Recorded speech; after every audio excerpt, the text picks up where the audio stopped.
But let's talk about that easy button and why it's so easy to get them back in the door. First off, as I mentioned before, they already know, like, and trust you. You've done work for them before. They experienced your great customer service.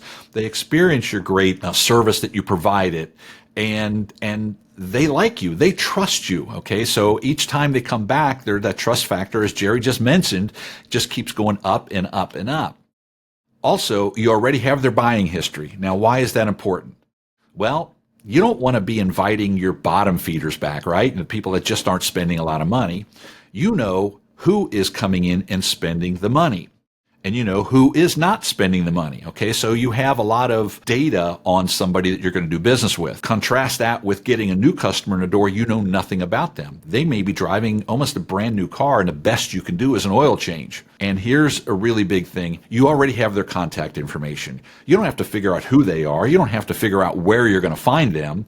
You've got their name, you've got their cell phone number, you've got their email address, you've got their home address. So you have so many different ways of contacting them. Now you're literally shooting with a rifle with a scope on it and getting that customer coming in the door versus grabbing a shotgun, pointing it up in the air, pulling the trigger, and hope somebody gets hit with your marketing.